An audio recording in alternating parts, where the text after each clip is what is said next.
ప్రజల యొక్క సమస్యలు తెలిపేందుకు శాసనసభకు రావట్లేదు అని కాంగ్రెస్ పార్టీ వాళ్ళు అంటున్నారు. ఒకవేళ ప్రజల మధ్యలో ఇది ఉంటే దానికి టీఆర్ఎస్ పార్టీ ఏం సమాధానం చెప్తుంది? కవటలు, దద్దమ్మలు, సన్నాసులు,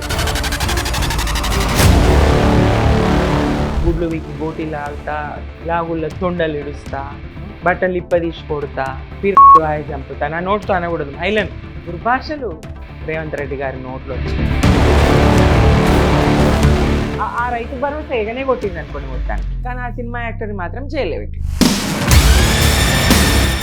సో హరీష్ రావు గారు సిట్ ముందు హాజరయ్యారు. రెండోసారి మళ్ళీ హాజరు కావాలని సిట్ ఆదేశించారు. సో ఇది టీఆర్ఎస్ పార్టీకి ఇరకాటంగా భావిస్తున్నారా లేదా ఒక సెంటిమెంట్గా సానుభూతి వైపు ప్రయత్నిస్తున్నారా? అందులో ఏమీ లేదు, అంతా డొల్ల. హరీష్ రావు గారు గట్టి వాయిస్ వినిపిస్తూ ఉంటారు టీఆర్ఎస్ పార్టీ. అవును సో మీరు తిలకం దిద్ది పంపించారు సిట్ కార్యాలయం. అవును. సో ఏమనిపించింది, ఏమన్నారు? ఆయనకి ఏ శాఖ చెప్పినా సమర్థవంతంగా ఒక విప్లవాత్మకమైనటువంటి పనితీరుతో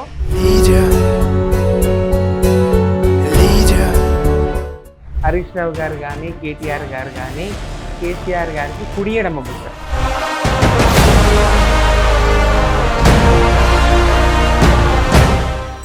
రీసెంట్గా కవిత గారు శాసన మండలిలో కన్నీళ్లు పెట్టుకుంటే మీరు తెలంగాణ భవన్లో కన్నీళ్ళు ఎందుకు పెట్టుకున్నారు? కేసీఆర్ గారు ఈ 10 ఏళ్ల పాలనలో ఏం పీకి కట్టలు కట్టిందని జాతీయ రాజకీయాలకు వెళ్తారనేటువంటి మాట ఏదైతే మాట్లాడిందో నన్ను తీవ్రంగా కలిసివేసింది. మీరు ఈ స్థాయిలో కేసీఆర్ గారిని మాటలు అంటూ ఉంటే మాకు కూడా మనసు కదిలిపోతూ ఉంది, బాధ అవుతూ ఉంది, దుఃఖం వస్తూ ఉంది. ఎట్లా మాట్లాడతారు మీరు? ఆయన త్యాగం ఎంత గొప్పది, ఆయన త్యాగం ఎంత గొప్పది.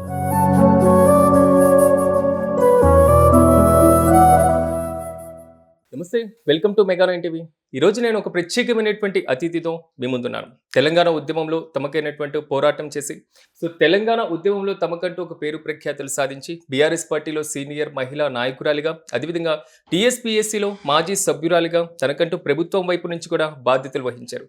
కానీ ఈ మొత్తం రాజకీయ వ్యవహారంలో చూస్తే ముందు తను ఒక టీచర్ నుంచి ప్రస్థానం మొదలుపెట్టి రాజకీయాల్లోకి ఎలా వచ్చారు, రాజకీయాల్లో ఈ స్థాయిలోకి రావడానికి ఆమెకి దోహదపడినటువంటి కారణాలు ఏంటి, వారి ద్వారానే తెలుసుకుందాం. వారే బీఆర్ఎస్ పార్టీ సీనియర్ నాయకురాలు సుమిత్రానంద్ గారు. సుమిత్ర గారు నమస్తే. నమస్తే. ఎలా ఉన్నారు? బాగున్నాను, మీరు బాగున్నారా? నేను బాగున్నాను.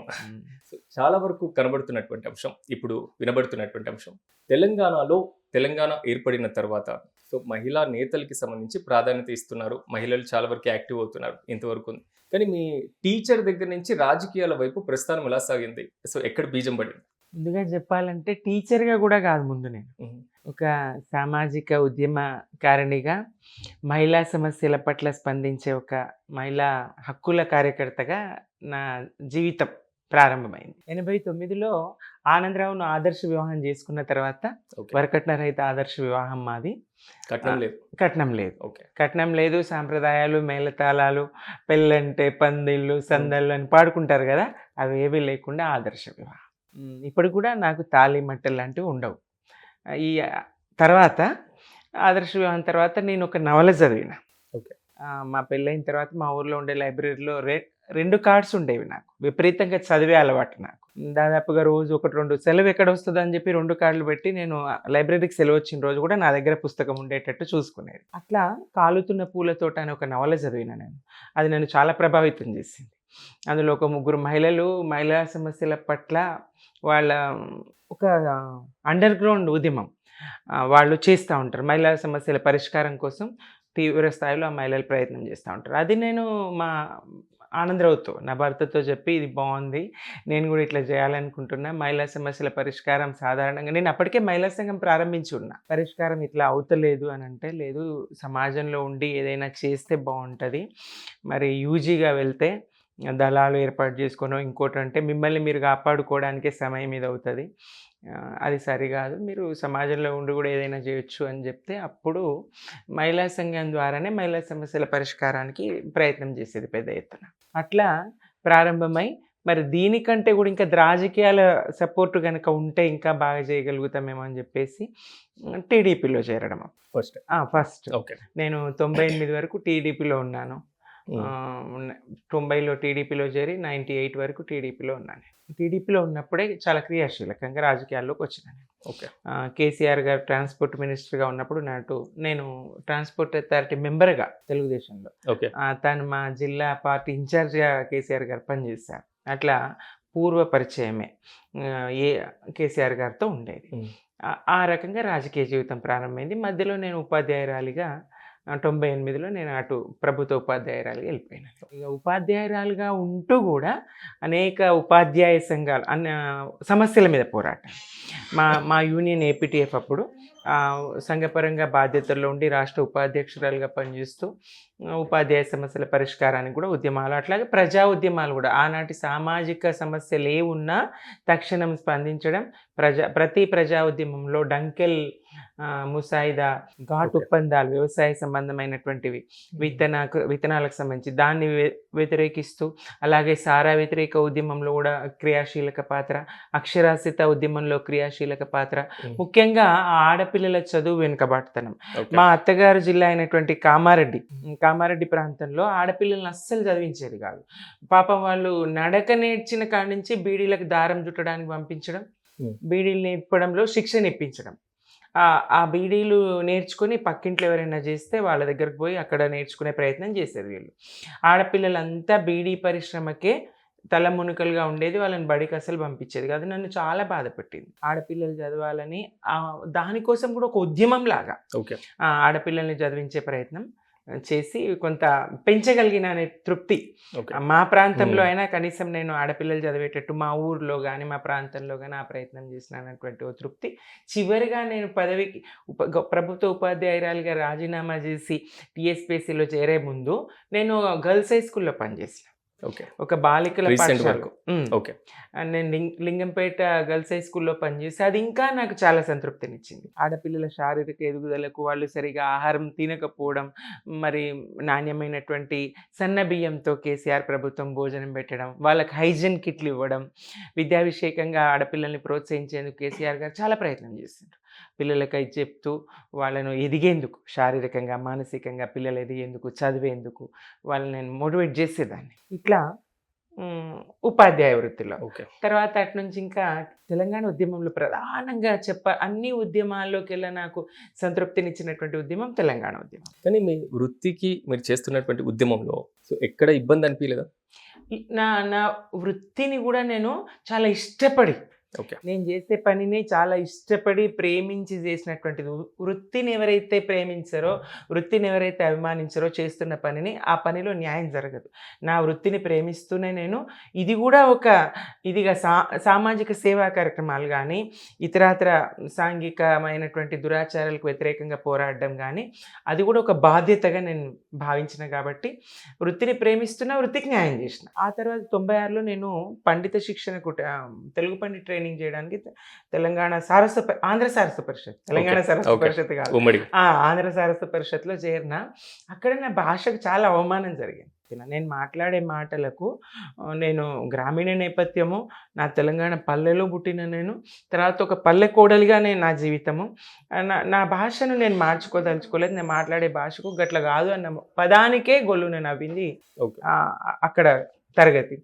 నాకు అప్పుడు లేదు తెలంగాణను వీళ్ళు వేరుగా చూస్తూ ఉన్నారు, దీనికి సంబంధించి మనం ఏమైనా చేయాలి అని చెప్పేసి ఆలోచన ఉండేది. ఇంతట్లోనే కేసీఆర్ గారు 2001లో పార్టీ పెట్టడం. అప్పటికే మేము అక్కడక్కడ తెలంగాణకు ఈ భాష యాసలకు కానీ ఇతరత్ర కానీ జరుగుతున్నటువంటి అవమానాల గురించి చర్చ చేయడం 4 గోడల మధ్యనే లేదు. అది పెద్ద ప్రభావశీలం అయితే కాదు. 4 గోడల మధ్య మేము చర్చ చేసుకుంటున్నాం. ఏదో జరగాలి, ఏదో రావాలి, తెలంగాణకు జరుగుతున్న అన్యాయం, వివక్ష ఇది పోవాలనేటువంటి తపన, ఆలోచన ఉన్న సమయంలో, ఎదురు చూస్తున్నటువంటి సమయంలో కేసీఆర్ గారు రావాలి. జయశంకర్ సారే కేసీఆర్ గారిని సమర్థుడైనటువంటి నాయకుడు, ఆయన సారథ్యంలోనే, ఆయన నాయకత్వంలోనే తెలంగాణ సాధ్యమని విశ్వసించడం. ఇది ఇంకా విద్యావంతులకు, మేధావులకు బాగా, ఎందుకంటే రాజకీయాలను నమ్మని పరిస్థితిలో ఒక తెలంగాణ రాష్ట్రాన్ని గురించి చర్చ చేస్తూ, తెలంగాణ ప్రాంతానికి వివక్షకు కారణాలు, ఏ రకంగా వివక్ష జరుగుతూ ఉన్నది, పాలనలో లోపాలేంటి, తెలంగాణను ఎట్లా చూస్తూ ఉన్నది, సీమాంధ్ర పాలక వ్యవస్థ పాలన అంతా వాళ్ళ చేతుల్లో ఉంది, పగ్గాలన్నీ వాళ్ళ చేతుల్లో ఉన్నాయి, ఇక్కడ ఈ ప్రాంతానికి ఎట్లా అన్యాయం జరుగుతుందో చెప్తున్నటువంటి వాడు జయశంకర్ సార్. కాబట్టి ఇంకా మా అందరికి కూడా అప్పటికి నేను రాజకీయాల్లో ఉన్నాను, ఆయన నాయకత్వాన్ని చూశాను, అది వేరు. కానీ మిగతా మేధావి వర్గం, మిగతా విద్యావంతులు వాళ్ళందరికీ కేసీఆర్ గారు నిజంగానే సమర్థుడైనటువంటి సరైన నాయకుడైన ఒక విశ్వాసం కలిగింది. దాంతో చాలామంది అటు రాజకీయ నాయకులు కానీ ఇటు ఇంకొక సరైన సందర్భంలో కేసీఆర్ గారు ఏదైతే వచ్చిండ్రో సరైన సందర్భంలో అందరూ ఆయనకి మంత్రి పదవి ఇవ్వలేదని లేదు, మంత్రి పదవి ఇవ్వలేదని కాదు, బషీర్బాగులో రైతన్నల మీద కాల్పులు జరిగినాయి. వ్యవసాయ విద్యుత్తు మోటార్లకు కరెంటు బిల్లులు పెంచుతున్నటువంటి చంద్రబాబు నాయుడు గారు విధానాలను నిరసిస్తూ రైతులు ప్రదర్శన చేస్తా ఉన్నారు. ఆ శాంతియుత నిరసనల ప్రదర్శనల మీద కాల్పులు జరపడం, దాంతో చలించిపోయినారు. కేసీఆర్ గారు చలించిపోయినారు. నా ప్రాంతానికి అన్యాయం జరుగుతూ ఉంది, కేవలం బోరు బావుల మీద ఆధారపడ్డటువంటి వ్యవసాయము, బావుల మీద ఆధారపడ్డటువంటి కరెంటే ప్రధానంగా చేస్తున్నటువంటి వ్యవసాయం. మరి కరెంటు బిల్లులు పెంచితే రైతన్నలు ఎట్లా తట్టుకుంటారు, వ్యవసాయం ఎట్లా చేస్తారు, ఇప్పటికే వెనుకబడి ఉన్నది అని చెప్పేసి చాలా బాధపడి తన పదవులకి రాజీనామా చేసి డిప్యూటీ స్పీకర్కి, శాసనసభ్యత్వానికి, తర్వాత క్రియాశీలక పార్టీ సభ్యత్వానికి కూడా రాజీనామా చేసి ఆయన తెలంగాణ కోసం ముందుకు రావడం. అది ఎంత గొప్ప సందర్భం. ప్రజల పక్షాన ఆలోచించిన, కడుపు కన్నం తినే వాళ్ళందరూ రైతన్న పక్షాన మాట్లాడాల్సినటువంటి అవసరం ఉంది. ఆ అవసరాన్ని కేసీఆర్ గారు గుర్తించి రావడం, మరి అన్నం తినే వాళ్ళందరూ ఆయన వెనుకనడం. ఆ సందర్భానికి సరైన సందర్భంలో సరైన గొంతుక కేసీఆర్ గారిది కాబట్టి ఆయన ఒక సమర్థుడైనటువంటి నాయకుడిగా నిలబడి తన అనేక ఒత్తిడులు ఆయన మీద అన్ని రకాలుగా, ఈ పార్టీ ఉంటుందా, ఈ బక్కన్ పలసని మనసుతో ఏమవుతుంది, ఇది మగల్లో పుట్టింది పుబ్బొల్ల పోతుంది, ఎంతమంది రాలేరు గతంలో, చెన్నారెడ్డి ఏం చేసిండు, ఇందిరారెడ్డి ఏం చేయగలిగిండు, కేసీఆర్తో ఏమవుతుంది అనేటువంటి ఈ రాజకీయ పార్టీల ఊహాగానాలన్నీ పటాపంచలు చేస్తూ వాళ్ళ దుష్ప్రచారాలన్నీ గాల్లో తేల్చేస్తూ కేసీఆర్ గారు తెలంగాణ సాధించి చూపించారు. టీఎస్పీఎస్సీ మెంబర్గా మిమ్మల్ని నియమించేటువంటి సందర్భంలో ఎలా వచ్చింది న్యూస్, మీకు ఏమనిపించింది ఆ టైంలో?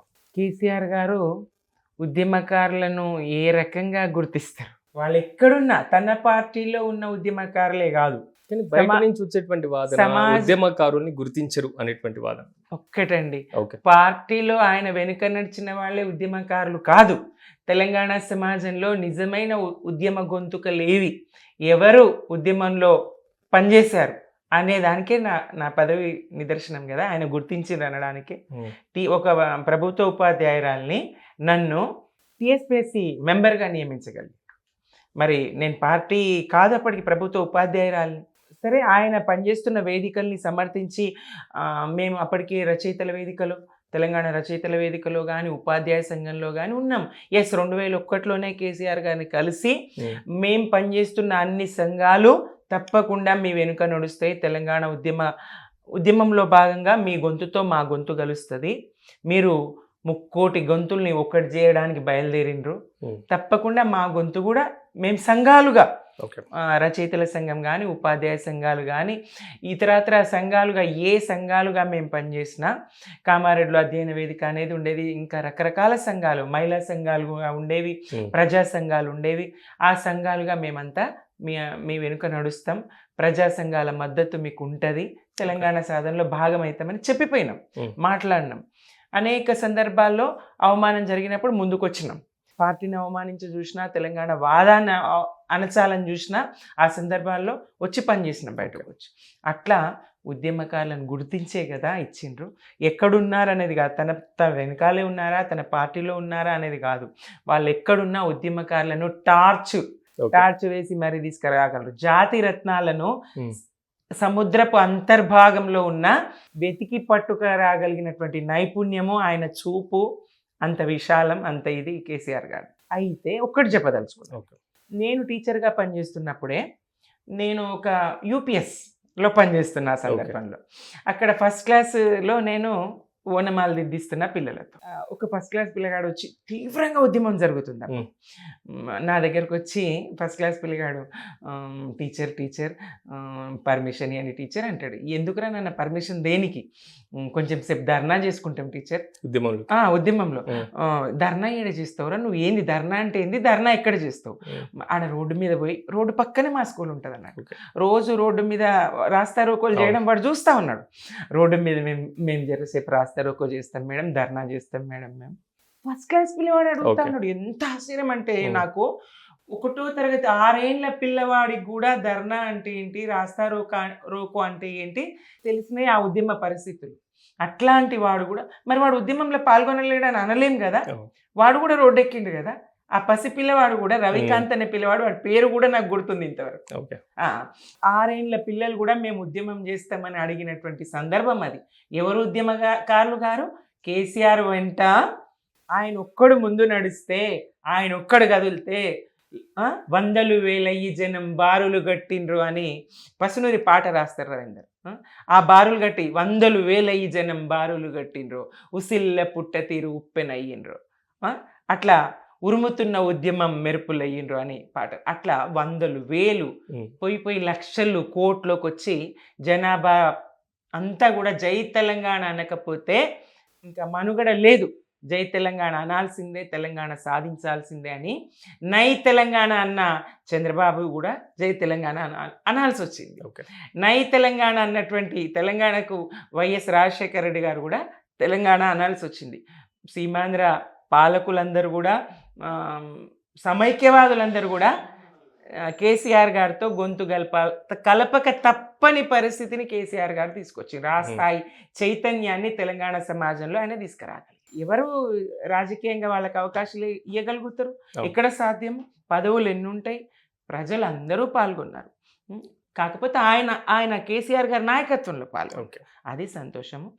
ప్రధానంగా పనిచేసినటువంటి ఉద్యమకారులకైతే తగిన న్యాయం కేసీఆర్ గారు చేసిండ్రు. ఉద్యమకారులకి న్యాయం చేశారు. సో 10 ఏళ్ల పరిపాలన అయిపోయింది. సో ఇప్పుడు ప్రతిపక్ష హోదాని ఇచ్చారు ప్రజలు. సో ఎందుకు ఆ బాధ్యతలో క్రియాశీలకంగా పార్టిసిపేట్ చేయలేకపోతున్నారు? ప్రజల యొక్క సమస్యలు తెలిపేందుకు శాసనసభకు రావట్లేదు అని కాంగ్రెస్ పార్టీ వాళ్ళు అంటున్నారు. ఒకవేళ ప్రజల మధ్యలో ఇది ఉంటే దానికి బీఆర్ఎస్ పార్టీ ఏం సమాధానం చెప్తుంది? గతాన్ని కూడా మనం తీసుకుంటే వర్తమానమే కాదు. ఎన్టీఆర్ గారు ఈ దుష్టకాంగి ఉన్నంత వరకు నేను అసెంబ్లీలో అడుగుపెట్టను అని చెప్పేసి శపథం చేసిండ్రు. అలాగే రీసెంట్గా చంద్రబాబు నాయుడు కూడా ఏపీలో తాను ఇంకా అసెంబ్లీలో అడుగుపెట్టను, తన భార్యను అవమానించిండ్రు అని చెప్పేసి వెళ్ళిపోవడం చూసినాం. అప్పుడు ఎప్పుడూ లేని చర్చ ఇప్పుడే ఎందుకు తీసుకొస్తున్నారు? సరే తీసుకొస్తున్నారు. ప్రజలందరూ అటు ఎన్టీఆర్ గారి కంటే కూడా ఇటు చంద్రబాబు నాయుడు కంటే ఎక్కువ కూడా కేసీఆర్ గారి గురించి ఆలోచిస్తున్నారు. కేసీఆర్ వచ్చి మాట్లాడితే తమకు న్యాయం జరుగుతుంది అనుకుంటున్నారు, చర్చ చేస్తున్నారే అనుకుందాం. కానీ అక్కడున్న వాతావరణం, అసెంబ్లీ వాతావరణం ఎంత కలుషితం అయిపోయింది, ఆ వ్యవస్థను ఎంత భ్రష్టు పట్టించిండ్రు, అక్కడ ఎలాంటి చర్చలు చేస్తూ ఉన్నారు, అది కూడా ముఖ్యమే కదా. ప్రజలు దాన్ని కూడా కాంగ్రెస్ ఏమన్నా చెప్పని ప్రజలైతే తెలుసుకుంటారు. కాంగ్రెస్ తమ వైఫల్యాల్ని కప్పిపుచ్చుకోవడానికి ఆయన రాలేదు జపం చేస్తూ కూర్చొని ఎప్పుడైతే ఈ 2 సంవత్సరాల్లో కేసీఆర్ గారు పేరెత్తకుండా వాళ్ళు మాట్లాడిన ఒక్క సభ కూడా ఉండదండి. రేవంత్ రెడ్డి గారు మాట్లాడినటువంటి ఒక్క స్పీచ్ కూడా కేసీఆర్ గారి పేరెత్తకుండా ఉండదు. ఆ స్థానంలో అసలు రాష్ట్రమే ఆ కేసీఆర్ గారి సాధన కదా. వాళ్ళుగా పనిచేయడం మర్చిపోయి కేసీఆర్ గారిని చూపించి ప్రజలకు అన్యాయం చేయడం సరికాదు. మీకు ఎందుకు అవకాశం ఇచ్చిండ్రు? ఆ 1.8 ఓట్ల ఆధిక్యతతోనైనా మీకు అధికారం అప్పచెప్పిండ్రు, స్వల్ప మెజారిటీతోనైనా మీకు అధికారం అప్పచెప్పిండ్రు. సరే, మీరు ఎన్ని హామీలు ఇచ్చిండ్రు, ప్రజల్ని ఎట్లా మోసగించిండ్రు, ఎట్లా నమ్మబలికిండ్రు, అవన్నీ తర్వాత అంశం. మీరైతే అధికారంలో ఉన్నారు. మీరు పనిచేసే క్రమంలో ఒకటిగానన్నా చేయాలి కానీ ఎన్నికలకు ముందు అబద్ధాలే, ఎన్నికల తర్వాత కూడా అధికారంలోకి వచ్చినాక కూడా అబద్ధాలనే నమ్ముకుంటామంటే సరికాదు కదా. మీ ప్రజల్ని ఎంతో కాలం నమ్మియలేరు కదా. ఎంతకాలం నటించగలుగుతారు? 2 సంవత్సరాలు అయింది. మీరు ఏం చేయగలరో చేసి చూపించండి. కేసీఆర్ జపం కాదు మీరు చేసేది. ప్రజలు ఉన్నారు, ప్రజలు మమ్మల్ని ఎన్నుకున్నారు, ప్రజలకు మేము ఇచ్చిన హామీలు నెరవేరుస్తాము, ప్రజలకు ఇదివరకు కేసీఆర్ గారు ప్రవేశపెట్టినటువంటి సంక్షేమ పథకాలను కొనసాగిస్తాము, ప్రజలకు మేలు చేస్తాము, పాలన చేస్తాము అని ఆ దృష్టి పెట్టాలి కదా కాంగ్రెస్. సభలో మీరు విలువైన సమయము ఎట్లా దాన్ని వృధా చేస్తారు? ఒక సినిమా యాక్టర్ గురించి మాట్లాడడానికి రైతు భరోసా మీద మాట్లాడతామని ఎజెండా అంశము, ఆ రైతు భరోసా ఎగనే కొట్టింది అనుకోండి మొత్తానికి, కానీ ఆ సినిమా యాక్టర్ని మాత్రం జైల్లో పెట్టి తన పేరు మర్చిపోయిందని ఆ సినిమా యాక్టర్ను జైల్లో పెట్టడానికి అక్కడ అసెంబ్లీలో చర్చ చేయన్నా ఎంత అధికార దుర్వినియోగం.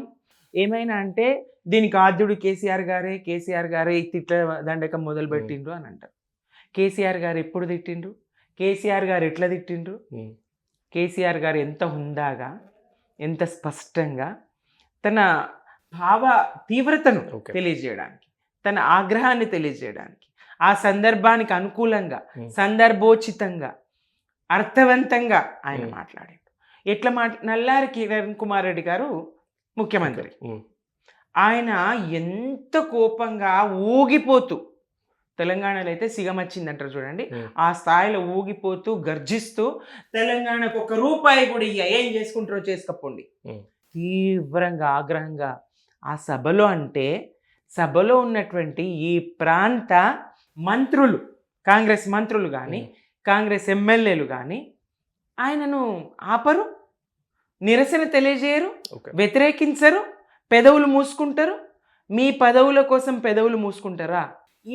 నువ్వు పుట్టిన గడ్డకు అన్యాయం చేస్తా ఉంటే ₹1 కూడా ఇయ్యను పో అంటే మీరు మౌనంగా ఉంటారా? చవటలు, దద్దమ్మలు, సన్నాసులు అనాలి కదా. ఆ సందర్భంలో అనాలి కదా. ఈ గడ్డను, ఈ మట్టిని, తెలంగాణ గడ్డను ప్రేమించే ఎవరైనా ఆ మాట అని తీరాలి. కేసీఆర్ గారు అన్నారు, వీళ్ళు పెదవులు మూసుకున్నారు. పోని వాళ్ళ స్థాయి నింద చేయకుండా మీరు ఆ మాటలు వెనక్కి తీసుకోవాలి. తెలంగాణకు మీరు ఎందుకు ₹1 ఇయ్యరని ఒక్క ఎమ్మెల్యేనైనా ప్రశ్నించిందా? ఒక్క తెలంగాణ మంత్రి అయినా ప్రశ్నించిందా? లేదు కదా. మేము అనేక సందర్భాల్లో బీఆర్ఎస్గా, టీఆర్ఎస్గా పదవుల్ని గడ్డిపోసల్లాగా వదులుతూ ఉంటే, రాజీనామాలు చేస్తూ ఉంటే, తెలంగాణకు అవమానం జరిగిన ప్రతిసారి, తెలంగాణకు అన్యాయం జరిగిన ప్రతిసారి పదవులు ప్రజాస్వామ్య పద్ధతిలో ప్రజల్లోకి భావ వ్యాప్తి కోసం, మరి 69 ఉద్యమంలాగా ఇది ముగిసిపోవద్దు, ఇది ఒక సుదీర్ఘ పోరాటమైనా పర్వాలేదు, రాష్ట్ర సాధన జరిగి తీరాలి, శాంతియుతంగా నెత్తురు చుక్క నేల రాలకుండా తెలంగాణ సాధ్యం కావాలనేటువంటి మహాత్ముడి శాంతియుత పోరాటాన్ని ఒక మార్గంగా తీసుకొని అహింసా పద్ధతిలో పోరాటం జరగాలి అని చెప్పేసి భావించి ఉద్యమం మొదలుపెట్టిన ఆయన కదా. ఆయన అట్లా చేస్తూ ఉంటే వీళ్ళు పదవులను అట్టే పెట్టుకుంటే, అంత తీవ్రమైన వ్యాఖ్యల్ని కూడా ఖండించకపోతే ఏమనాలి మరి? చవటలు కాదా? నిజంగా కేసీఆర్ ఒక్కడు కాదు, యావత్తు తెలంగాణ సమాజం మొత్తం, తెలంగాణ ప్రజలందరూ అనుకున్నారు. ఎస్, ఆ సమయంలో మౌనంగా ఉన్నటువంటి కాంగ్రెస్ ప్రజాప్రతినిధులను అందరినీ, మంత్రులను, ఎమ్మెల్యేలను అందరినీ చవటలు, దద్దమ్మలు, సన్నాసులని ప్రజలు కూడా అనుకున్నారు. అట్లా కేసీఆర్ గారు మాట్లాడారు. సందర్భానుచితమైనటువంటి, సమయానికి తగినటువంటి పరుష పదజాలమే తప్ప నిజంగా వాళ్ళను తిట్టాలని, ఇంకేదో మాట్లాడాలని, భాష నిజ్జాలని కాదు. కేసీఆర్ గారిది అట్లా అర్థం. మరి ఇప్పుడు ఏమున్నదండి? లాగుళ్ళ తొండలిడుస్తా, బట్టలు ఇప్పది, జర్నలిస్టులను ఉద్దేశించి, మహిళా జర్నలిస్టులను ఉద్దేశించి మీరే చట్టాన్ని చేతిలోకి తీసుకొని సాక్షాత్తు ముఖ్యమంత్రి గారు అయి ఉండి అదే అసెంబ్లీలో, నిండు అసెంబ్లీలో బట్టలు ఇప్పదీసి ఉరికిచ్చి కొడతా అంటే ఎట్లా అండి? అదేం భాష? రేవంత్ రెడ్డి గారి భాషకు కేసీఆర్ గారి భాషకు ఎక్కడిది పోలిక? ఎంత చిన్న అంశాన్ని అసెంబ్లీలో చర్చించదగ్గ అంశం కాదు అది. అంత పరుష పదజాలము, ఆ దూషణలు రేవంత్ రెడ్డి గారు మాట్లాడాల్సిన సందర్భము కానే కాదు అది. ఆయన భాష అట్లుంటుంది. గుడ్లు వీకి గోటీలు ఆడతా, లాగుళ్ళ తొండలు ఇడుస్తా, బట్టలు ఇప్పదీసి కొడతా, పిర్రెలు వాయ చంపుతా, నా నోటితో అనకూడదు మహిళను. అంత దుర్భాషలు రేవంత్ రెడ్డి గారి నోట్లోంచి వస్తాయి. ఇంకా అదొక్కటే కాదు, చావు కోరుతూ ఉంటాడు. నువ్వు ఆడనే చేస్తావు, కేసీఆర్ గారిని ఉద్దేశించి ఆడనే ఫామ్ హౌస్లో చేస్తావు, నడ్డిరిగిపోయింది, కాలు ఇరిగిపోయినాయి, మూల పడ్డాడు, మంచాన పడ్డాడు, 100 మీటర్ల గొయ్యిదవి పాతుతాము, చస్తవా చావు, పెట్రోల్ పోసుకొని కాల్చుకుంటావా, బావిలో దూకి చేస్తావా, ఇగో ఇట్లాంటి భాష. ఇది ఎక్కడి భాష? ఇది ఎక్కడి సంస్కృతి? కేసీఆర్ గారు ఎప్పుడైనా ఎవరినైనా నువ్వు చావు అని అన్న పదం ఒక్కటి వినిపించగలరా? ఎంత దుర్మార్గమైన భాష. ఇక్కడ చావకుండా రేవంత్ రెడ్డి గారు శాశ్వతంగా ఉంటారా? ఫామ్ హౌస్లోనే చేస్తావు, వ్యవసాయ క్షేత్రం అది. ఆయన ఒక గౌరవంగా అన్నదాత, జై జవాన్ జై కిసాన్ అంటారు, ఒక గౌరవమైనటువంటి పాత్రలో ఆయన ఉన్నారు. ఆయన మీకులాగా ఓటుకు నోటిచ్చి రాజకీయ వ్యవస్థను, ప్రజాస్వామ్యాన్ని భ్రష్టు పట్టించాలని చూడలేదు. మీకులాగా అక్కడికి బాబు బ్రీప్తే సూట్ కేసులు మోసి కాదు. ప్రజాస్వామ్యాన్ని గౌరవించినటువంటి వ్యక్తి, ప్రజాస్వామ్య పద్ధతిలో పోరాటాలు చేసినటువంటి వ్యక్తి, సుదీర్ఘ కాలము. ఇవాళనే అందాలనేటువంటి రోజులు ఇవి. మరి సుదీర్ఘ కాలము తను చస్తనో బతుకుతనో తెలియదు, ప్రాణాల్ని పనంగా పెడుతూ హైదరాబాద్ ఫ్రీ జోన్ చేస్తామన్నప్పుడు ఉమ్, దానికి నిరసనగా ఉద్యోగ గర్జన సిద్దిపేటలో చేసి ఆ ఉద్యోగ గర్జన వేదిక మీద మా ఉద్యోగులం అందరం పాల్గొన్నాం. ఉమ్, ఆ ఉద్యోగ గర్జన నిర్ణయం జరిగిన సభలో నేను ప్రధానంగా ఉన్నా. ఓకే. మరి ఆ ఉద్యోగ గర్జనలో ఆయన నిర్ణయం తీసుకొని ఈ చేయడం జరిగింది. ఏది నిరాహార దీక్ష ప్రకటన. మరి మృత్యుంజయుడుగా ఆయన నీమ్స్ నుంచి తిరిగి రావడం చూసినాం. ఆయన బట్టెట్లా కట్టిండో తెలియదు. అట్లా సాధించిండు ఆయన తెలంగాణ కోసం. త్యాగాలు టీఆర్ఎస్వి, తెలంగాణ కోసం పోరాటాలు కేసీఆర్వి, తెలంగాణ కోసం త్యాగం కేసీఆర్ది. ఏం చేసిండ్రా మీరు? బీఆర్ఎస్ పార్టీలో యాక్టివ్గా ఉంటున్నటువంటి లీడర్స్ ఎవరైతే ఉన్నారో సో వాళ్ళు కేసులో ఉన్నటువంటి పరిస్థితి కనబడుతుంది. సో హరీష్ రావు గారు సిట్ ముందు హాజరయ్యారు. రెండోసారి మళ్ళీ హాజరు కావాలని సిట్ ఆదేశించింది. సో ఇది బీఆర్ఎస్ పార్టీకి ఇరకాటంగా భావిస్తున్నారా లేదా ఒక సెంటిమెంట్గా సానుభూతి వైపు ప్రయత్నిస్తున్నారా? సానుభూతి మేము ఎప్పుడు కోరుకోలేదు. ప్రజాస్వామ్యంలో ప్రజల పక్షాన బాధ్యతాయుతమైన ప్రతిపక్ష పాత్ర పోషించి ప్రజలకు మేలు చేయాలనే కోరుకుంటాం, కానీ మేము సానుభూతి ఎప్పుడూ కోరుకోం. నేను జైలుకు పోయినా కాబట్టి ముఖ్యమంత్రి అయినా అని రేవంత్ రెడ్డి అన్నట్టు మేము ఎప్పుడు అనుకోము. అట్లా జైలుకు పోవడమే ముఖ్యమంత్రికి ప్రాతిపదిక అని అనుకోము. సూట్ కేసులు మోసో పేమెంట్ కోటాలను ముఖ్యమంత్రులు కావచ్చు, అది వేరే అంశం. ఇక్కడ బీఆర్ఎస్ అగ్రశ్రేణి నాయకత్వాన్ని దెబ్బగొట్టాలనే ఒక ఉద్దేశము, ప్రజల్లో తక్కువ చేయాలనేటువంటి రెండో ఉద్దేశము, పోరాటాల నుంచి బీఆర్ఎస్ను మళ్లించి ప్రజల పక్షాన ఏదైతే పోరాటాలు చేస్తూ ఉందో కాంగ్రెస్ యొక్క కుంభకోణాలను పూటకు రోజుకు కాదండి, పూటకు వీళ్ళ కుంభకోణాలు బయట తీయడానికి శాయశక్తులా మేము ప్రయత్నం చేస్తూ ఉన్నాం బీఆర్ఎస్గా. ఈ ప్రయత్నాలను నిలువరించే ప్రయత్నంగా మా మీద బురద జల్లడానికి, వాళ్ళ మీద పడుతున్నటువంటి మసి, నిన్న బొగ్గుగన్ల మసి వాళ్ళ మీద పడింది. ఆ మసి నుంచి, ఆ బురద నుంచి, ప్రజల చీత్కారాల నుంచి, ప్రజల ఉంపెనలు అంటారు, అది వాటి నుంచి తప్పించుకోవడానికి ఇటు బీఆర్ఎస్ అగ్రశ్రేణి నాయకత్వాల మీద ఈ దాడులు తప్ప అందులో ఏమీ లేదు. అంతా డొల్లా. ఈ కేసులన్నీ ఉత్తివే. నిఘా వ్యవస్థ, రక్షణ వ్యవస్థ, పోలీస్ శాఖ ఏదైనా చేస్తుంది తప్పకుండా. ఇప్పుడు కూడా రేవంత్ రెడ్డి సర్కార్లో జరగదా? మరి తీవ్రవాదం కానీ, ఇతరాతర సమస్యలు కానీ, అసాంఘిక శక్తుల స్వైర విహారాలు కానీ ఇవన్నీ ఆపి కేసీఆర్ గారు దశాబ్ద కాలము శాంతి భద్రతల పరిరక్షణ ఎట్లా చేసిండ్రు, ఎట్లా సుఖశాంతులు తెలంగాణ పరిడవిల్లింది.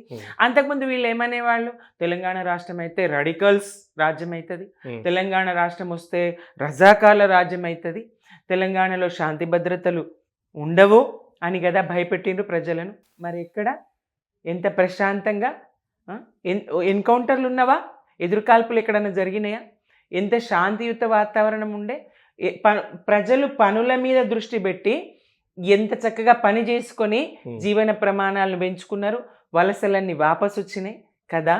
అట్లాంటి పరిస్థితి దాంట్లో ఏదైనా జరగచ్చు, కానీ ట్యాపింగ్ అంటూ జరిగితే ప్రభుత్వ ప్రమేయం, బీఆర్ఎస్ ప్రభుత్వ ప్రమేయం, టీఆర్ఎస్ కానీ బీఆర్ఎస్ కానీ ప్రభుత్వ ప్రమేయం కానీ, నాటి ప్రభుత్వంలో బాధ్యతలు నిర్వర్తించిన మంత్రుల ప్రమేయం కానీ, కేటీఆర్ గారు కానీ, హరీష్ రావు గారు కానీ, కేసీఆర్ గారు కానీ ప్రమేయం ఉండదు.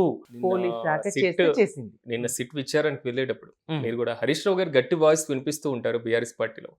సో మీరు తిలకం దిద్ది పంపించారు సిట్ కార్యాలయానికి. సో ఏమనిపించింది, ఏమన్నారు?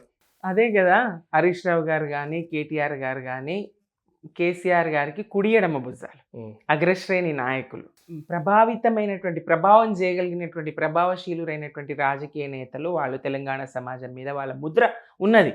అట్లాంటి వాళ్ళ మీదనే నిందలు వేస్తే, వాళ్ళనే తెలంగాణ సమాజానికి దోషులుగా చూపించగలిగితే, వాళ్ళ మీద బురద జల్లితే ఇంకా 10 ఏళ్ళు ఉంటా అని చెప్పుకుంటున్నాడు కదా, అది కారణం అన్నమాట. రేవంత్ రెడ్డి గారు నేను ఇంకా 10 ఏళ్ళు నేనే ముఖ్యమంత్రి, కాంగ్రెస్ పార్టీ షీల్డ్ కవర్లో ముఖ్యమంత్రిని పంపిస్తారు. సరే, ఆ షీల్డ్ కవరు మరి పేమెంట్ కోటాలో ఆ షీల్డ్ కవర్ మీరు తెచ్చుకున్నారు, అదే అట్లనే కంటిన్యూ అవుతుందని ఎట్లా అనుకుంటారు? తెలంగాణ ప్రజలది కాదా నిర్ణయం? మీ నిర్ణయమేనా? పార్టీ నిర్ణయము, మీ సూట్ కేసుల నిర్ణయము, మీ పేమెంట్ కోటాల నిర్ణయమా? తెలంగాణ ప్రజలనే వాళ్ళు లేరా? వాళ్ళ ఓట్లతో మీకు పని లేదా? మీరు దశాబ్దం మేమే అని ఎట్లా చెప్తారు?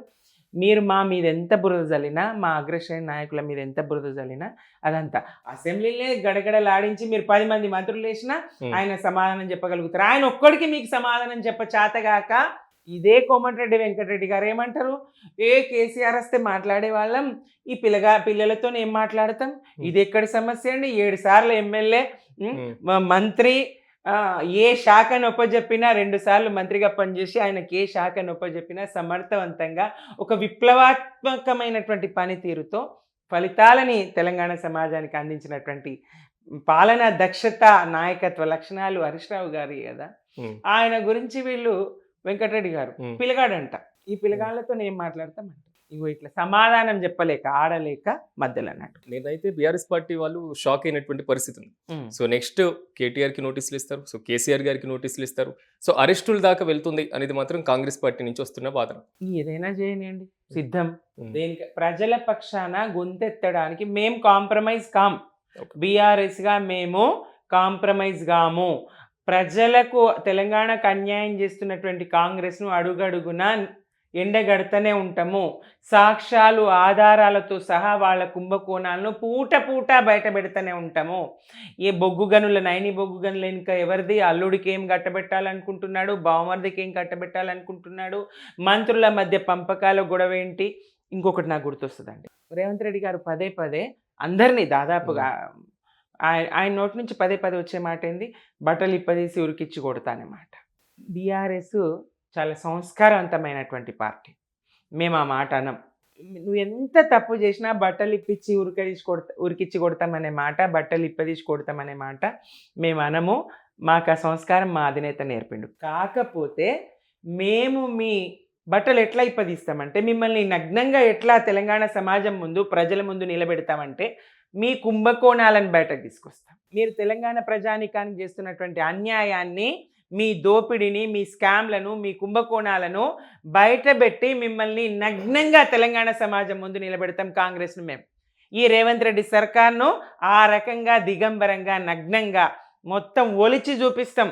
మీరు మాటలేమో తెలంగాణ సమాజానికి చెప్పి మూటలేమో ఢిల్లీకి మోస్తారు. మంత్రుల మధ్య వివాదాలు ఉన్నాయని చెప్పేసి మీరే ముఖ్యమంత్రి గారు మంత్రులు బయట పెడతారు. ఏమనంటే ప్రజాస్వామ్యం ఎక్కువ ఉంది అంటారు, స్వేచ్ఛ ఎక్కువ ఉంది అని చెప్తారు. మంత్రులది మీరు బయట పెడతారు, మీది మంత్రులు బయట పెడతారు. కోమటిరెడ్డి వెంకటరెడ్డి గారు వివాదం నిజంగా అన్యాయం అండి. ఎటు తిరిగి మహిళను బలి చేస్తారు వీళ్ళు, ఎటు తిరిగి మహిళను బలి చేస్తారు. ఆంబోతుల మధ్య లేగదూడలు కాదు, మీ మంత్రుల మధ్య మహిళల్ని బలి చేస్తారా? ఒక ఐఏఎస్ అధికారి మీదనే మచ్చబడితే మిగతా ఉద్యోగుల సంగతి ఏంటి?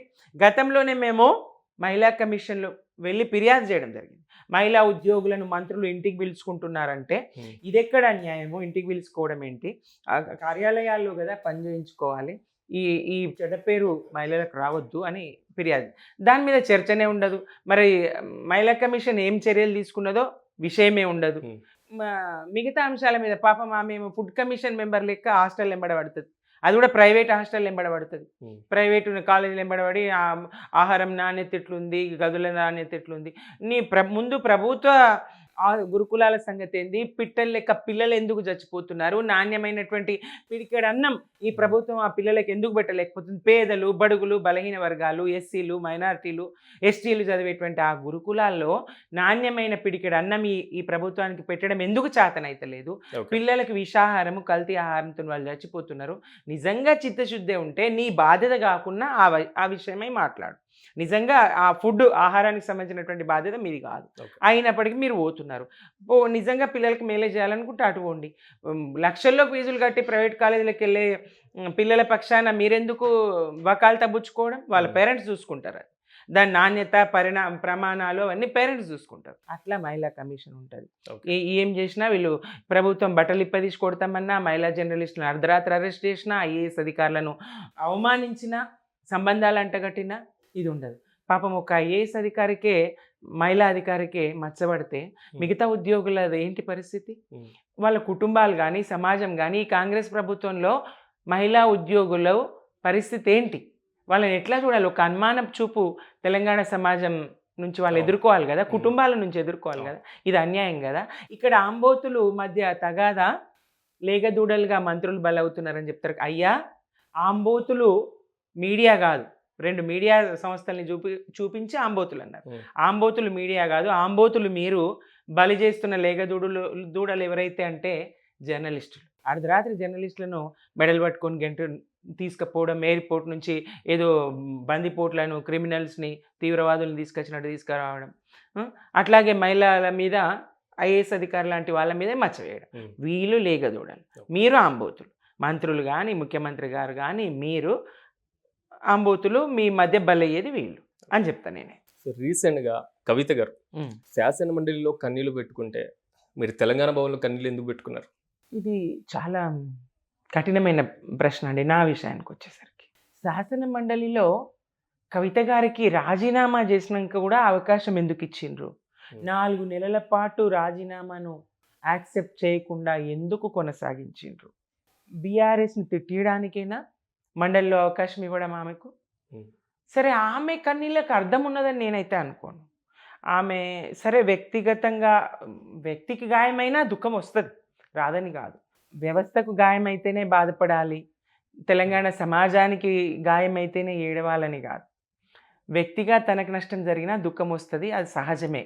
కానీ వేదిక అది కాదు, మండలి కాదు. మండలిలో వాళ్ళ అవకాశం ఇవ్వను కూడదు, తాను అక్కడ ఏడవను కూడా. సరే, స్త్రీ సహజమైనటువంటి ఏడ్చేసిండ్రు. వీళ్ళు వారించాలి కదా ఆమె మాటల్ని, కనీసం తొలగిస్తామని చెప్పాలి కదా. అనొచ్చో అనకూడదో కానీ కేసీఆర్ గారు ఈ 10 ఏళ్ల పాలనలో ఏం పీకి కట్టలు కట్టిండ్రని, జాతీయ రాజకీయాలకు వెళ్తారనేటువంటి మాట ఏదైతే మాట్లాడిండ్రో నన్ను తీవ్రంగా కలిసివేసింది. ఉద్యమకారులుగా కేసీఆర్ మమ్మల్ని వెనుక గుర్తించిండ్రా, ముందు గుర్తించిండ్రా అనే ప్రశ్న తర్వాత, కానీ ప్రజల్ని గుర్తించిండ్రా లేదా, మహిళను గుర్తించిండ్రా లేదా, తెలంగాణ సమాజానికి వ్యక్తులుగా మాకేం చేసిండ్రు అనేది తర్వాత అంశం. తెలంగాణ మేము ఎందుకు అసలు కేసీఆర్ గారు వెనుక నడిచినాం? ఏవో పదవులు వస్తాయని కాదు కదా, ఏదో సాధ్యమవుతుందని, మేమేదో మంత్రులు అవుతాం, ఎమ్మెల్యేలు అవుతామని కాదు. తెలంగాణ రాష్ట్రం కావాలనే మొదటి అడుగు మాది. రాష్ట్రం సాధించినాం. తర్వాత కేసీఆర్ గారు రాష్ట్ర సాధన ఒక్కటే కాదు, ఆయన బాధ్యత తీసుకొని రాష్ట్ర పునర్నిర్మాణం కూడా చేయగలిగారు. ఒక సుభిక్షమైనటువంటి తెలంగాణను సాకారం చేయగలిగారు. పాడి పంటల తెలంగాణను, సమృద్ధి కలిగినటువంటి తెలంగాణను, ప్రజలందరూ సుఖ సంతోషాలతో విలసిల్లే తెలంగాణను ఆయన సాకారం చేయగలిగినారు కదా. అన్ని వర్గాలను కడుపున పెట్టి సాదుకున్నారు కదా. దళితులు, మైనారిటీలు, ఎస్సీలు, ఎస్టీలు ఒక్కరని కాదు, మహిళ ప్రధానంగా జనాభాలో సగం మహిళ, అన్ని వర్గాల్లో మహిళ ఉన్నది.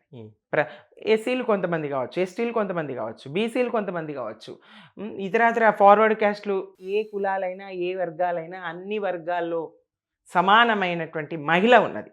జనాభాలో సగం మహిళ. ఆ మహిళకు న్యాయం చేసినటువంటి ఏకైక పాలకుడు కేసీఆర్. ఆయనందుకు మీకు బాధ? చాలా బాధగా. నేను ఏ ఉద్దేశంతో రాజకీయాల్లోకి వచ్చా, అసలు నా ఉద్దేశం ఏంటో మీకు మొదటే చెప్పిన. మహిళకు న్యాయం జరగాలి, ఆడపిల్ల చదవాలి, ఆడపిల్ల ఎదగాలి. 12-13 ఏళ్ళు కాగానే పెళ్ళిళ్ళు, చదువు లేదు, బాల్య వివాహాలు. ఇదంతా కేసీఆర్ గారి కళ్యాణ లక్ష్మితోని, కేసీఆర్ గారు ఆడపిల్లలకు గురుకులాలు పెట్టి చదువు అందించి కళ్యాణ లక్ష్మితోని 18 సంవత్సరాలు వచ్చేదాకా ఆడపిల్లకు పెళ్లి చేయలేరు. ఆడపిల్ల ఎదిగింది, ఆ 18 ఏళ్ళు ఏం చేయాలి? చదివించిండ్రు. అట్లా విద్యాభిషేకంగా కానీ, ఇటు శారీరకంగా కానీ దృఢత్వాన్ని ఆడపిల్ల సంపాదించుకుంది, పొందింది కదా. ఇంతకన్నా ఏం కోరుకుంటాం?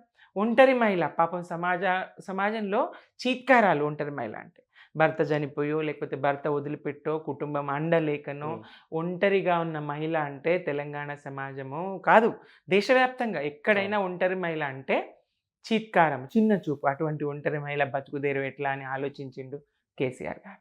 ఒంటరి మహిళను ఆదుకున్నారు, వితంతువులను ఆదుకున్నారు, బాల్య వివాహాలను ఆపిండ్రు. కళ్యాణ లక్ష్మి, ఆడపిల్ల గుండెల మీద కుంపటని తల్లిదండ్రులు ఎంత బాధపడేది, కళ్యాణ లక్ష్మి ఇచ్చిండ్రు. ఆ తర్వాత పెళ్ళైన 1-2 ఏళ్లలోనో తొలికాన్పు తల్లిగారు చేయాలి. గర్భం దాల్చిన మొదటి నుంచే ఆ ఖర్చులన్నీ తల్లిగారే, ఆడపిల్ల తల్లిదండ్రులే భరించాలి. చేసిన కానీ ఓటమి తప్పలేదు కదా. చెప్తాను, ఓటమి కూడా కారణాలు చెప్తాను. ఇంత బీసీకి, ఎస్సీకి, మైనార్టీకి, తెలంగాణ సమాజానికి అంతటికి కూడా తాగునీళ్ళు, సాగునీళ్ళు అందించి, 24 గంటలు కరెంట్ ఇచ్చి, రైతన్నకు పెట్టుబడి సాయం ఇచ్చి అన్నీ చేసిన కేసీఆర్ గారు ఎందుకు ఓడిపోయిండ్రు? ఇదే కదా ప్రశ్న. కాంగ్రెస్ ఎన్ని హామీలండి, కాంగ్రెస్ ఎన్ని హామీలు ఇచ్చింది? ప్రధానంగా కాంగ్రెస్ గెలుపుకు కారణమైనటువంటి ఒక హామీ, ప్రతి మహిళ 18 సంవత్సరాలు నిండిన ప్రతి మహిళకు 2,500 టెన్షన్గా మొదటి తారీఖున అకౌంట్లో వేస్తా అని చెప్పి. ప్రతి మహిళ కంటే ఎంత ఆశ ఉంటుంది. కేసీఆర్ గారు వితంతువులకే ఇచ్చిండు. కేసీఆర్ గారు వృద్ధులకు మాత్రమే ఇచ్చిండు. వృద్ధ మహిళలు, వితంతు మహిళలు, ఒంటరి మహిళలు, బీడీ కార్మికులైన మహిళలు ఇచ్చిండ్రు. కళ్యాణ లక్ష్మి ఇచ్చిండ్రు, చదువు ఇచ్చిండ్రు. కానీ చదువుకునే 18 సంవత్సరాలు నిండిన ప్రతి మహిళకు 2,500,000 అంటే ఎంత ఆశ ఉంటుంది వాళ్ళకు. చాలామంది నాతో అనేది ఓటెందుకు వేసినావు, ఎవరికి వేసినావు అంటే ఇప్పుడు కూడా మాట్లాడతారు. 2,500 ఇస్తా అని చెప్పిండమ్మా. వాళ్ళు డ్వాక్రా గ్రూప్ను గుల్పు అంటారు ఊళ్ళలో. గుల్పు కన్నా వస్తాయి అనుకున్నా, మా అత్తకు ఒకదానికే వస్తున్నాయి, నాకు కూడా వస్తాయి అనుకున్నా. అతకు ఒకదానికే నా పెన్షన్ కోడలు కూడా ఇస్తా అని చెప్పిండు అని చెప్పేసి ఆ మహిళలు చెప్తా ఉంటారు. రాష్ట్రం బాగుంది, ఆర్థిక పరిస్థితి బాగుంది. కేసీఆర్ గారు 200 తీసి 2,000 చేయగలిగిండు. ఈయన వచ్చి 4,000 ఇస్తా అంటున్నాడు. ఇస్తాడు, సాధ్యమవుతుంది. 200దే 2,000 చేసినప్పుడు 2,000 ఉన్నది 4,000 చేయలేడా? ఒక 50% పెంచడం కదా. అట్లా నమ్మిండ్రు. అన్నీ రైతుకు 10,000 కాదు 15,000 ఇస్తా అన్నాడు. 2 పంటలకు ఇస్తున్నాడు ఈ సన్యాసి, 3 పంటలకు ఇవ్వాలి కదా అని కేసీఆర్ని ఉద్దేశించిండాడు. 3 పంటలకు కాదు కదా, పంటలు వెతుక్కున్నారు. కానీ ఇంతవరకు 2 ఏళ్ళల్లో 3 పంటలకు ఇవ్వలేదు, ఆయన ఒకటే పంటకి ఇచ్చింది. 2 ఏళ్ళల్లో ఆయన ఇచ్చింది ఒక్కసారి, అది కూడా 15,000 అన్నాడు. దాన్ని కూడా తగ్గించేసి 7,500 ఇవ్వాల్సింది 6,000 ఇచ్చేసిండు. అట్లాగే 2 లక్షల రుణం తెచ్చుకోండి రైతన్నలు, నేను వెంటనే మాఫీ చేస్తాను. అలాగే 2 లక్షల ఉద్యోగాలు ఏడాదిలో భర్తీ చేస్తా అని నిరుద్యోగులకు చెప్పిండు. అనేక హామీలండి. ఒక వర్గానికి చెప్పిండు, ఒక వర్గానికి చెప్పలేడానికి లేదు. బీసీలకు డిక్లరేషన్ 42% బీసీలకు స్థానిక సంస్థల్లో రిజర్వేషన్లు కల్పిస్తా. ఏటా 20,000 కోట్ల రూపాయలు బీసీలకు ఇచ్చేసి అభివృద్ధి చేస్తా. ముదిరాజులను బీసీఏలో చేరుస్తా. మున్నూరు కాపులకు ప్రత్యేక కమిషన్ ఏర్పాటు చేస్తా. ఎన్ని కథలు చెప్పిండండి. ఒక్క హామీ కూడా కామారెడ్డి డిక్లరేషన్ లేదు. ఒక్క హామీ కూడా యూత్ డిక్లరేషన్ లేదు. యువతకు అదేదో పెడతా అని యువతకు సంబంధించి అది లేదు. ఒక్క హామీ కూడా ఈ డిక్లరేషన్లలో ఇచ్చినటువంటి ఒక్క హామీ కూడా వాళ్ళు నెరవేర్చలేరు.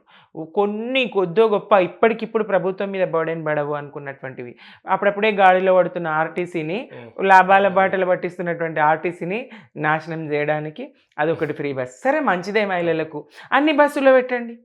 కేవలం ఎక్స్ప్రెస్లకు, లోకల్ బస్సులకే ఎందుకు, ఆర్డినరీ బస్సులకి, ఎక్స్ప్రెస్లకే ఎందుకు? నాకైతే ఫ్రీ బస్ పెట్టి మహిళలకు కల్పించిన సౌకర్యం కంటే మహిళలను అవమానించింది ఎక్కువ అనేటువంటి బాధ ఉందండి ఫ్రీ బస్ విషయంలో. నువ్వు నిజంగా మంచి పథకమే అన్ని బస్సులకు పెట్టు, అప్పుడు పోట్లాట ఉండదు, గొడవ ఉండదు. కవిత గారికి సంబంధించి సో ఓన్లీ బీఆర్ఎస్ పార్టీలో ఉన్నటువంటి హరీష్ రావు గారిని ఎక్కువ టార్గెట్ చేయడానికి రీజన్ ఏంటి? ఆ ఊహకందదండి ఆ పరిణామం ఏంటో. ఒక కేసీఆర్ గారినే అన్నారండి ప్రధానంగా.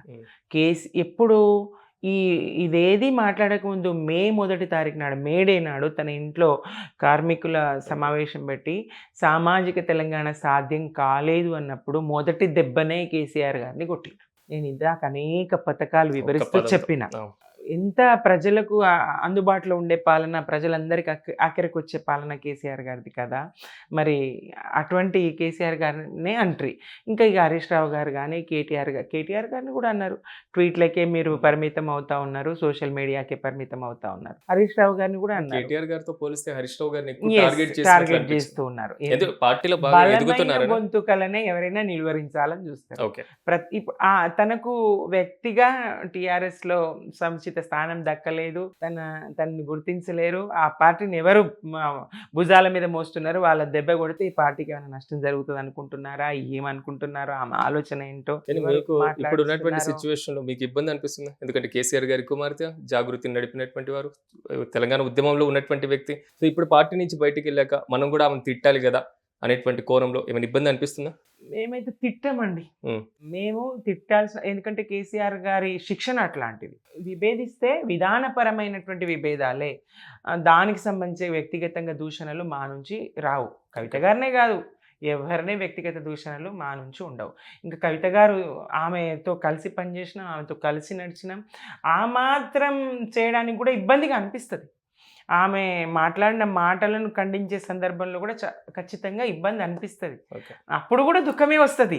అయినప్పటికీ తప్పదు కదా. మేము బీఆర్ఎస్ తెలంగాణ ప్రజలకు మేలు చేస్తుంది, బీఆర్ఎస్ఏ కావాలని ప్రజలందరూ కోరుకుంటున్నటువంటి సందర్భంలో తనే ఇదివరకు అన్నట్టు కంటిలోని నలుసు కాలిలోని ముళ్ళు చెప్పులోని రాయి అన్నట్టుగా చెవులోని జోరిగలాగా ఈ ప్రవర్తన ఎంతో కొంత ఇబ్బంది కలిగించే ప్రవర్తనను అడ్డుకోవాలన్నా ఆపాలన్నా మేము కూడా మాట్లాడక తప్పని స్థితి కదా కవిత గారిని ఉద్దేశించి. సో అంతే తప్ప తనను అనాలని లేదంటే అధినేత కుమార్తె కాబట్టి అనొద్దని కాదు. ఆ బతుకమ్మను కూడా ఆయుధంగా మలిచి ఉద్యమంలో భాగమైన సందర్భం చూసినాం. బాధాకరమే కవిత గారు విభేదించడం, తొందరపడ్డారు. తను వేచి చూడాల్సింది. కేసీఆర్ గారు ఈ పితృస్వామ్య వ్యవస్థ అండి. ఇప్పుడు మహిళ బతుకు తను ఏ స్థాయిలో ఉన్నా, ఎక్కడమ్మా నీవు లేనిది, ఏమిటి నువ్వు చేయలేనిది, ఎక్కడమ్మా నీవు లేనిది, ఏమిటి నువ్వు చేయలేనిది, డాక్టరు అయినావు, కలెక్టరు అయినావు, వ్యవసాయంలో నువ్వు లేకుంటే నోటికాడికే ముద్దే రాదు, ఎక్కడమ్మా నీవు లేనిది. మహిళ లేని తావు మై మీద లేదు. ఆమె శ్రమ లేకుండే పిడికెడు ముద్ద మనిషి అనేవాడికి కానీ పశుపక్షాదులకు కానీ గొంతు దిగని పరిస్థితి ఉంటుంది. కానీ ఇప్పటికిప్పుడే తొందరపడి కుటుంబంలో పురుషులతో తనకు సమానంగా, అన్నతో తనకు సమానంగా అవకాశాలు ఇవ్వడం లేదు, కుటుంబం తనను అన్యాయం చేసింది, పార్టీని తనను అన్యాయం చేసిందని బయటకు రావడం అయితే నాకు సమంజసంగా అనిపించలేదు. కేసీఆర్ గారి పాలనను తప్పుపట్టడం నాకు సమంజసంగా అనిపించలేదు. బీఆర్ఎస్ అగ్రశ్రేణి నాయకత్వాల మీద బురద జల్లడం నాకు సమంజసంగా అనిపించలేదు. కాబట్టే నేను మాట్లాడడం, కవిత గారిని విభేదిస్తూ కూడా దుఃఖించడం, తనను అనాల్సి వస్తున్నందుకు కూడా దుఃఖం, పాలనను తప్పుబట్టినందుకు కూడా దుఃఖం. ఈ రెండు దుఃఖాలు, రెండు కన్నుల్లోంచి రెండు దుఃఖాలు. మహిళా సాధికారికత కోసం, మహిళా సమానత్వం కోసం, మహిళను అన్ని రంగాల్లో ముందుంచడానికి, కన్నీరు శాశ్వతం కాదని చెప్పడానికి, ముసిరిన సింతల్లా ముగిసేను బతుకని కళ్ళల్ల నీరెల చెల్లెమ్మా, నీవు నిలబడి గెలవాలే చెల్లెమ్మా, నీవు నిలబడి గెలవాలే చెల్లెమ్మా, ఆడది అబలని అరటకు ముల్లని, ఆడది అబలని అరటకు ముల్లని, సుద్దులు చెప్పినారే చెల్లెమ్మా, మనకు హద్దులు గీసినారే చెల్లెమ్మా, పుట్టుకే హీనము బానిస బతుకట, పుట్టుకే హీనము బానిస బతుకట, బారసల నాడే చెల్లెమ్మా, మనకు బాధలు మొదలయ్యే చెల్లెమ్మా. అది కదా పరిస్థితి. ఆ దుఃఖం కదా, దాన్ని నిలువరించడానికి పోరాటాలు చేయాలి, తప్పదు. మెగా9 టీవీకి వచ్చినటువంటి అతిథులకి ఒక ర్యాపిడ్ క్వశ్చన్స్ కొన్ని ఉంటాయి. అంటే ప్రధానంగా నేను కొంతమంది వ్యక్తుల పేర్లు చెప్తాను, కేవలం ఒక 2 లైన్లలో వారికి సంబంధించి మీ ఒపీనియన్ చెప్పాను. సో కేసీఆర్ గారు మహానేత, దార్శనికుడు, తెలంగాణ జాతిపిత. హరీష్ రావు గారు యోధుడు, పోరాట యోధుడు, సాధించగలరు. సో ఆయన కలిసినప్పుడు ఏమంటూ ఉంటారు మీతో హరీష్ రావు గారు? ఆయన పనిచేద్దాం ప్రజల కోసం అని చెప్తా ఉంటారు. ఎస్, నడవడానికి మీ వెనుక పోరాటాలకు మేము సిద్ధమని మేము చెప్తాం. సమస్యలు ఉన్నప్పుడు, పోరాటాలు ఉన్నప్పుడు ప్రజల పక్షాన్ని నిలబడడానికి ఆయన ఉంటారు, పోరాడడానికి సిద్ధం మేము చెప్తూ ఉంటాం. కేటీఆర్ గారు విజన్, యూత్ ఐకాన్, అభివృద్ధి, ఆధునికత, ఐటీ రంగాన్ని ఒక స్థాయిలో, ప్రపంచ స్థాయి గుర్తింపు తెలంగాణకు తీసుకొచ్చినటువంటి ఆధునిక రేపటి తరపు, ఈ తరం రేపటి తరానికి గుర్తుండే నాయకుడు కవిత గారు. ప్రస్తుతం అయితే తొందరపడి కూర్చున్నటువంటి ఒక కోయిలనే, తాను ఇక్కడే ఉండి పోరాడాల్సింది, మహానాయకురాలు. ఎస్, ఒప్పుకోవాల్సిందే, నాయకత్వ లక్షణాలు పుష్కలంగా ఉన్నాయి, మహానాయకురాలు. తొందరపాటే తనను ఇబ్బంది పెట్టే, తనను రాజకీయాల నుంచి కనుమరుగు చేస్తుందేమో ఆ తొందరపాటుతనమైనటువంటి ఆందోళన. రేవంత్ రెడ్డి గారు దుర్మార్గుడు. తెలంగాణను తెరలు చేయడానికి, తెలంగాణలో నాశనం అనే పదానికి పర్యాయ పదంగా తెరలు, చెడగొట్టడాన్ని తెరలు అంటారు. తెలంగాణ తల్లి కడుపున పుట్టిన చెడగొట్టు బిడ్డడు, అంతే. చంద్రబాబు గారు కపటి, మోసగాడు. సో మీరు తెలుగుదేశం పార్టీలో కూడా పనిచేశారు. ఎన్టీ రామారావు గారి నాయకత్వంలో పనిచేసిన, చంద్రబాబు నాయుడు గారి నాయకత్వంలో పనిచేసిన. అయినప్పటికీ నా ప్రాంతానికి అన్యాయం చేసిన ఎవరైనా, తెలంగాణ ప్రాంతం పట్ల వివక్ష చూపిన వాళ్ళందరూ నాకు శత్రువులు. భర్త ఆనందరావు గారు ఒక సంఘ సంస్కర్త. ఎట్లా ఒక వీరేశలింగం, ఒక జ్యోతిబా పూలే తనలో కనపడతాయి. 10వ తరగతి మాత్రమే చదివి ఆదర్శ వివాహంతో ఆనందరావు జీవితంలో అడుగుపెట్టిన నన్ను చదివించి, విద్యాబుద్ధులే కాదు, కాలేజీ చదువులే కాదు, సమాజాన్ని కూడా చదివించి, సమాజం కోసం పనిచేయడం ఎట్లా చేయాలో, నాయకురాలుగా ఎట్లా ఉండాలి, ప్రజల పక్షాన్ని ఎట్లా మాట్లాడాలి, ప్రజల కోసం ఎట్లా జీవించాలి, విద్యారంగంలో ఎట్లా పనిచేయాలి, విరామం ఎరగకుండా, విశ్రాంతి లేకుండా పని చేయించి, ఆ సందర్భంలో తిట్టుకునేదాన్ని నేను. కనీసం జాలి సానుభూతి కూడా ఉండదు ఎందుకు ఈ మనిషికి అని.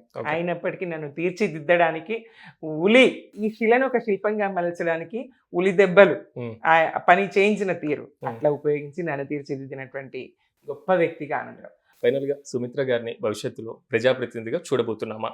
ప్రజల పక్షాన పనిచేస్తే ప్రజలు తప్పకుండా ఆ బాధ్యత అప్పగిస్తారు. ప్రజా గొంతుకై ఉన్నప్పుడు, నాయకత్వాల సూచనల మేరకు మనం పనిచేస్తున్నప్పుడు తప్పకుండా నాయకులు అవకాశం ఇస్తారు. ప్రజలు ఇక్కడ మనకు పార్టీలు టికెట్ ఇవ్వడం ఒకటే కాదండి, ప్రజలు కూడా గుర్తించాలి కదా, ప్రజల కోసం మనం పనిచేయాలి కదా, ప్రజల గొంతుకై మనం వినపడాలి కదా. ప్రస్తుతం ఎవరిని ఒప్పించకుండా అనే వ్యవహారం సరికాదు. ఎవరైనా సరే ప్రజల పాలక పక్షమా ప్రతిపక్షమా ఏదనేది తర్వాత అని కేసీఆర్ గారు చెప్తారు. ప్రజల పక్షమై మాట్లాడాలని చెప్తారు. మనం ఎక్కడున్నా ప్రజల పక్షమే ఉండాలంటారు. దాన్ని నమ్మినటువంటి వ్యక్తిని ప్రజలు తప్పకుండా నాకు అవకాశం ఇస్తారు. పార్టీ నాకే బాధ్యత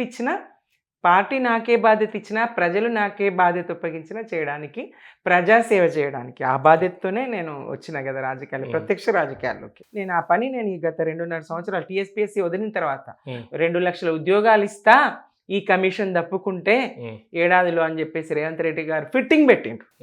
ఈ కమిషన్ తప్పుకోవాలి. తెలంగాణ సమాజం నుంచి నిరుద్యోగ యువత నుంచి ఒక డిమాండ్ బలంగా రాకముందే మా ఉద్యోగాలు ప్రధానం కాదు కదా, మేము 5 మంది సభ్యులు ఉన్నాం, ఒక చైర్మన్ గారు ఉన్నారు ఆ సమయంలో. ఈ 6 మంది ఉద్యోగాలు కాదు, తెలంగాణ నిరుద్యోగ యువతకు 2 లక్షల ఉద్యోగాలు ఇస్తా అంటున్నాడు. అది కావాలి, ముందు నిరుద్యోగులకు మేలు జరగాలి, ఏ రకంగా ఇస్తాడో ఇయ్యని అని చెప్పేసి పదవులకు రాజీనామా చేసి వచ్చినటువంటి వాళ్ళ పదవుల్ని కేసీఆర్ గారు ఎట్లా పదవుల్ని గడ్డిపోసలాగా వదిలేసిండ్రో మేము కూడా ఎంత గొప్ప హోదాది, హైకోర్టు న్యాయమూర్తితో సమానమైన హోదా, రాజ్యాంగబద్ధ కమిషను, ఎవరు తొలగించడానికి వీలైనటువంటి పదవి, అయినప్పటికీ మేము వదిలేసినామంటే నిరుద్యోగులకు ప్రయోజనం కలుగుతుంది. ఒత్తిడి రాలేదా? రాజీనామా చేయండి. అదే ఒత్తిడి కదా. మీరు తప్పుకుంటేనే మేము 2 లక్షల ఉద్యోగాలు ఇస్తాం, మీరు తప్పుకుంటేనే మేము 2 లక్షల ఉద్యోగాలు ఇస్తాం. ఇంతకన్నా వేరే ఒత్తిడి ఏముంటుంది? మేము ఏ రకంగా ఆటంకం? మీ హయాంలో పేపర్ లీకేజ్ అయింది అయ్యా, నిన్న మొన్న ఏదో అగ్రికల్చర్ యూనివర్సిటీ పేపర్ లీకేజ్ కూడా అయిందట కదా, మీ హయాంలో కాలేదా? ఉత్తరప్రదేశ్లో 34 లక్షల మంది రాసినటువంటి పోలీస్ కానిస్టేబుల్ ఉద్యోగ నియామక పత్రం కూడా లీక్ అయింది. అంతెందుకు ఎస్ఎస్సి హిందీ పేపర్ కిటికీలోంచి విద్యార్థి పేపర్ లాగి ఫోటో దిగి బండి సంజయ్ అన్న పేపర్ లీక్ నేను చేసినా నీకు పెట్టినా అని ఆ జర్నలిస్ట్ పెట్టడం మనం చూసినాం. బండి సంజయ్ని ఆ కాలంలో ఆయనే చేయించిండని ప్రభుత్వం అరెస్ట్ చేయడం కూడా ఆ 10th హిందీ పేపర్ లీకేజ్ వ్యవహారంలో ఒక ముద్దాయిగా అరెస్ట్ చేయడం చూసినాం. ఆ స్థాయి రాజకీయాలు ఉన్నప్పుడు అక్కడ ఉన్నటువంటి ఉద్యోగులు చేసినటువంటి తప్పిదానికి కమిషన్ మెంబర్లుగా మా ప్రమేయం లేదు, కమిషన్ చైర్మన్ కానీ మెంబర్లు కానీ ప్రమేయం లేదు. అయినప్పటికీ సిట్ విచారణ, ఈడీ విచారణ అన్నీ మా ప్రమేయం ఏమీ లేదు. అయినప్పటికీ మీరు తప్పుకుంటేనే 2 లక్షల ఉద్యోగాలు, అంతకన్నా ఒత్తిడి ఏముంటుంది? సరే మేము తప్పుకుంటాం 2 లక్షల ఉద్యోగాలు ఇవ్వండి అంటే 20,000 ఉద్యోగాలు కూడా 2 ఏళ్లలో ఇవ్వలేదు రేవంత్ రెడ్డి గారు. ఎంత అన్యాయం! నిరుద్యోగులకు ఎంత అన్యాయం! 10,000 ఉద్యోగాలండి. అంతకుముందు 50,000 ఉద్యోగాలు మేమే నోటిఫికేషన్లు ఇచ్చి పరీక్షలు పెట్టినటువంటి ఉద్యోగాలు, నియామక పత్రాలు రేవంత్ రెడ్డి గారు ఇస్తారు. మొన్న ఒక నిరుద్యోగి అంటున్నాడు పత్రాల సీఎం అట. ఆ రేవంత్ రెడ్డి గారికి బహుశా నాకు తెలిసి నాకు ఇప్పుడు 55 సంవత్సరాలు, నా ఊహ తెలిసి రాజకీయాలని చూస్తున్నప్పటి నుంచి ఒక శ్రీశ్రీ గారు తిట్టడం విన్నా, జలగం వెంగళరావుని ముఖ్యమంత్రి గారిని ఓరోరి వెంగళప్పిగా ఇందిరాగాంధీ బాజా భజంత్రిగా అని చెప్పి తిడుతూ, వదిలిస్తాం రానీకులం, వ్యక్తుల ప్రైవేటు బతుకు వారి స్వంతం, పబ్లిక్లో నిలబడితే ఏమైనా అంటాం అని శ్రీశ్రీ గారు అన్నది నేను శ్రీశ్రీ గారిని అభిమానించి చదివిన తర్వాత తెలుసుకున్నా. కానీ తెలంగాణ ప్రజలు రేవంత్ రెడ్డి గారిని తిట్టినన్ని తిట్లు బహుశా నాకు తెలిసి ఏ ముఖ్యమంత్రిని ఎవ్వరు అన్ని తిట్లు తిట్టి ఉండరు. ప్రజలు ఎంతమందో తిట్లన్నీ, నేను ఒక్కనే తిడుతున్నా అని అనుకుంటాడు, ప్రజలకు కూడా తిట్లు వస్తాయి, ప్రజలకు కూడా బూతులు వస్తాయి. ఆ బూతులు ఒక రైతు మాట్లాడిన బూతును ప్రసారం చేసిందనే కదా ఆ మహిళా జర్నలిస్టులను అరెస్ట్ చేసింది. ఇది రాజకీయం. బహుశా రేవంత్ రెడ్డి గారు తిన్నాను తిట్లు ఇంకెవరు తిని ఉండరు, పడుతూనే ఉన్నారు ఇంకా కూడా ఆయన. రైట్ సుమిత్ర గారు, మీరు కూడా భవిష్యత్తులో మరిన్ని ఉద్యమాలలో మరి ముఖ్యంగా ప్రజాసేవ చేసేటువంటి కార్యక్రమాల్లో ఉండాలని మేము కూడా కోరుకుంటున్నాం. సో చూసారు కదా, ఇది ఈ వారం స్పెషల్ అతిథితో ఇంటర్వ్యూ. వచ్చే వారం మరో అతిథితో మళ్ళీ కలుద్దాం. చూస్తూనే ఉండండి మెగా 9 టీవీ.